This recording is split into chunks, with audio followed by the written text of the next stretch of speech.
11월 8일 오늘의 말씀은 디모데전서 5장 1절에서 16절입니다. 늙은이를 꾸짖지 말고 권하되 아버지에게 하듯하며 젊은이에게는 형제에게 하듯하고 늙은 여자에게는 어머니에게 하듯하며 젊은 여자에게는 온전히 깨끗함으로 자매에게 하듯 하라. 참 과부인 과부를 존대하라. 만일 어떤 과부에게 자녀나 손자들이 있거든 그들로 먼저 자기 집에서 효를 행하여 부모에게 보답하기를 배우게 하라. 이것이 하나님 앞에 받으실 만한 것이니라. 참 과부로서 외로운 자는 하나님께 소망을 두어 주야로 항상 간구와 기도를 하거니와 향락을 좋아하는 자는 살았으나 죽었느니라. 내가 또한 이것을 명하여 그들로 책망받을 것이 없게 하라. 누구든지 자기 친족 특히 자기 가족을 돌보지 아니하면 믿음을 배반한 자요 불신자보다 더 악한 자니라. 갑으로 명부에 올릴 자는 나이가 60이 덜 되지 아니하고 한 남편의 아내였던 자로서 선한 행실의 증거가 있어 혹은 자녀를 양육하며 혹은 나그네를 대접하며 혹은 성도들의 발을 씻으며 혹은 환난 당한 자들을 구제하며 혹은 모든 선한 일을 행한 자라야 할 것이요. 젊은 과부는 울리지 말지니 이는 정욕으로 그리스도를 배반할 때에 시집가고자 함이니 처음 믿음을 저버렸으므로 정죄를 받느니라. 또 그들은 게으름을 익혀 집집으로 돌아다니고 게으를 뿐 아니라 쓸데없는 말을 하며 일을 만들며 마땅히 아니할 말을 하나니 그러므로 젊은이는 시집가서 아이를 낳고 집을 다스리고 대적에게 비방할 기회를 조금도 주지 말기를 원하노라. 이미 사탄에게 돌아간 자들도 있도다. 만일 믿는 여자에게 과부 친척이 있거든 자기가 도와주고 교회가 짐지지 않게 하라. 이는 참 과부를 도와주게 하려 함이라. 아멘.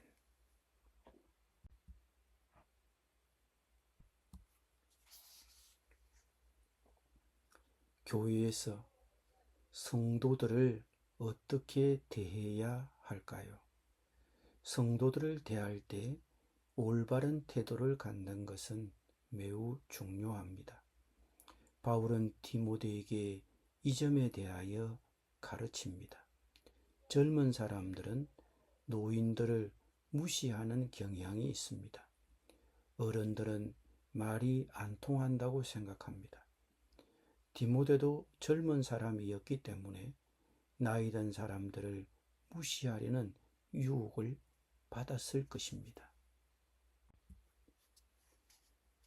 먼저 우리는 나이 든 사람들에게 예정과 존경을 보여야 합니다.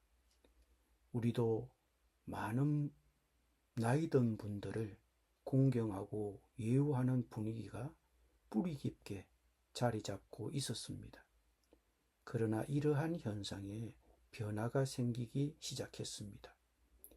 권위적이고 보수적이며 자기들을 가르치려는 경향이 있는 어른들을 곱지 않은 시선으로 젊은이들은 바라봅니다.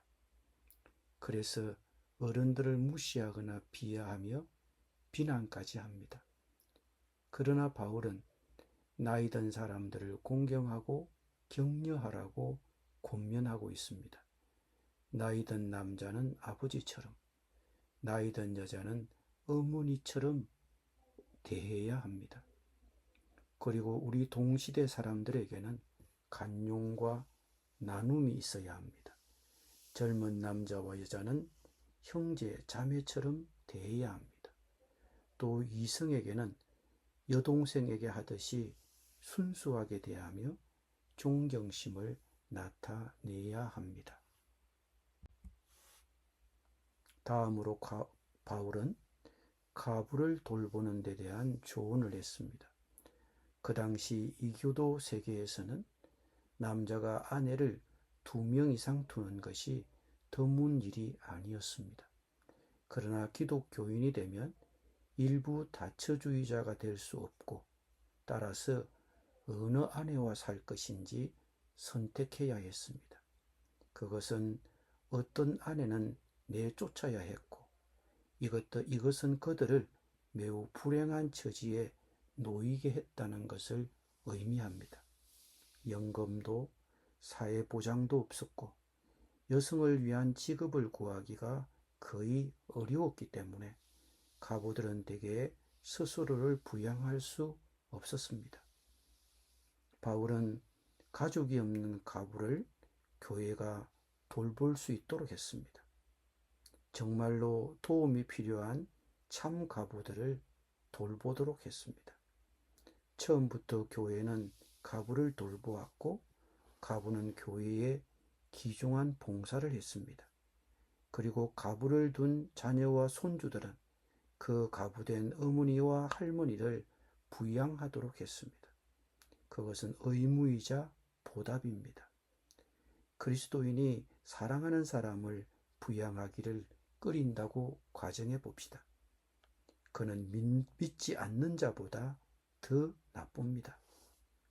우리 자신에게 물어봅시다.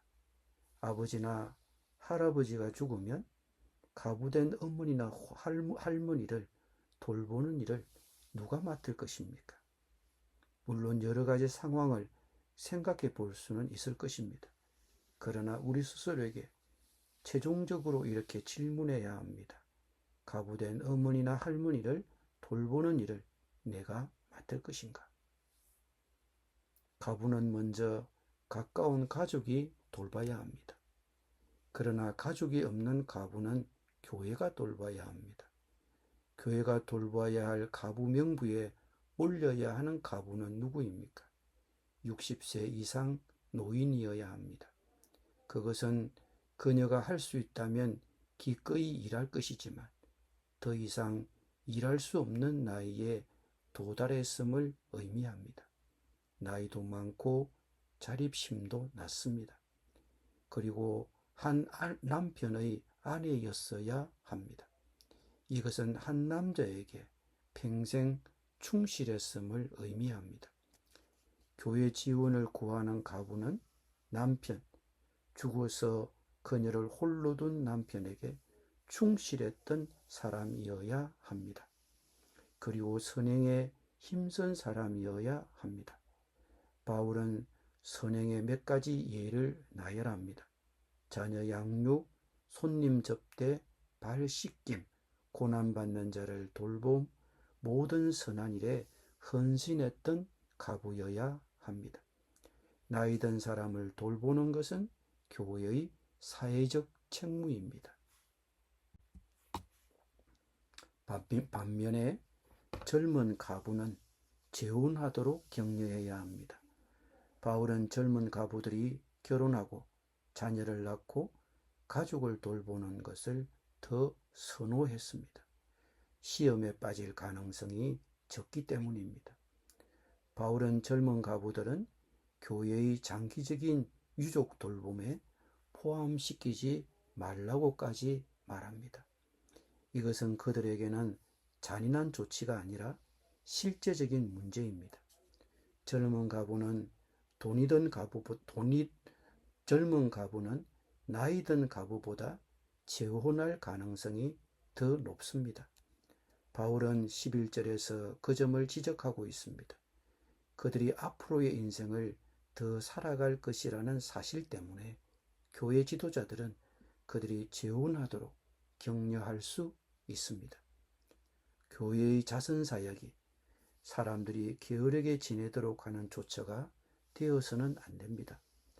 바울은 젊은 가부들을 돌보다 보면 그들이 게을러지고 집집마다 다니는 습관에 빠질 것이고, 그러면 그들은 수군거리기 시작하고 남의 일에 간섭하는 사람이 되어 자기와는 상관없는 일을 할 것이라고 말할 것이라고 경고했습니다.